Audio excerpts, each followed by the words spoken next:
So one of the over the Christmas jobs that I had lined up to do with this P38 was, I'll just show you real quick. So if you can see those axles over there, they're breaker axles that I got off another P38 for parts. The reason I got them is this is one of the existing hubs of my P38, and this is one that I have rebuilt. Now there's new Timken bearings gone into this. It's just I have it resprayed in, kind of roughly resprayed in zinc primer and black, but these are brand new Timken bearings. Now I basically took the hubs off those axles, cleaned up the hubs, changed out the bearings for new bearings, so that when it came time to take off the hubs off my P38, that I had newly, freshly rebuilt ones ready to go in. So I'm doing that on the front axle. So both front hubs will be replaced. So this is one of the existing hubs. So this is going to come off, and that black one, painted one that I showed you, is going to go in replacement. But while I'm in here, so I need to get this lady in for NCT. Our NCT is actually just out. So I need to book her in for NCT, and just doing a kind of a visual inspection on everything, I noticed that there is, if you can see this, see that crack? There's a crack on the lower ball joint on the front passenger side. So eventually that's going to leak all its grease out and your ball joint is going to go bad. So while I'm in here, I'm going to pull that and I'm going to replace the ball joints in it. Now for any P38 owners, they will know that it's probably one of the, it's just a bastard of a job basically. Pushing these in and out takes a good bit of torque and power, I will say. So you have presses and you have these kind of manual presses that you can get on Amazon, but to be honest with you, in my experience, they're not worth a shit. Something like this is what you really need. So unfortunately, this is not mine. I've had to borrow this off. You would have seen Michael King in my previous videos, King's Agri Parts. I've had to borrow this off him a few times. This is really heavy and really strong. It's a kind of old school, made in the USA, when made in the USA stood for quality. I'd love to get my hands on one of them, but you don't see G-clamps that strong around anymore. But I've used this before for this very job, and it's, to be honest with you, when you combine it with sockets and a few bits and pieces necessary to push out the old ones and push in the new ones. Now I've never pushed the old ones out. What I used to do is I used to cut them with a grinder and then tap them out. But this time I'm just going to try it and see if it's possible to push out the old.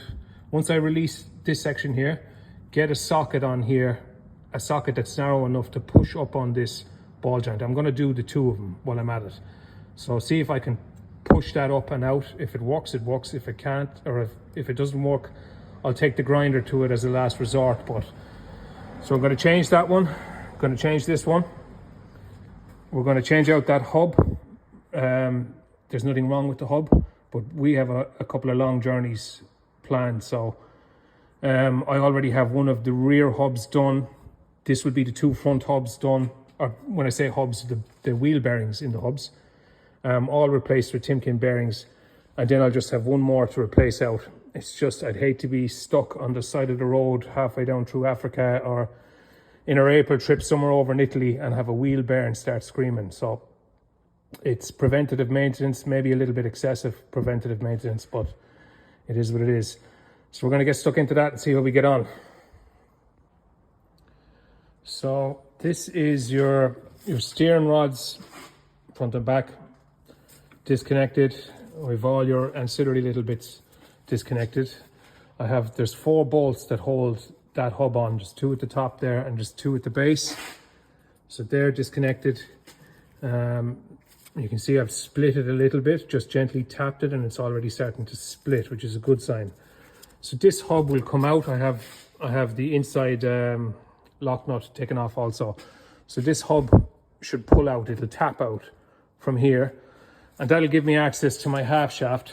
I'll pull out my half shaft And at the back of this metal piece, there's actually an oil seal on all 4 corners. And oil seal is common enough for going. And what happens is she'll weep. I can see from this side. She'll start to leak or weep oil down here. That'll be another NCT fail. Now it's not leaking on this one. It was leaking on it when I bought this machine 3 years ago or so. I think 2 of the sides were leaking. But we're just going to pull off this hub and we'll go from there. So that's the hub off. The half shaft is loose here. So I'm just going to pull that all the way. I'm going to take that over to the bench. After a while, I'm going to clean that up.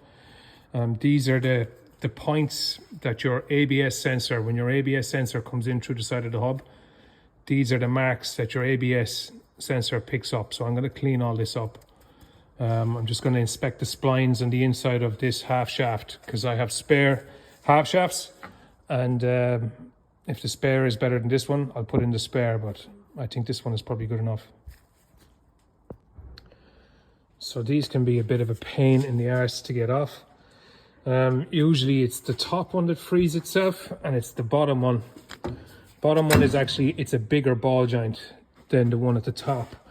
This has a 24 mil nut and this has a 22. So usually, and I learned this the hard way.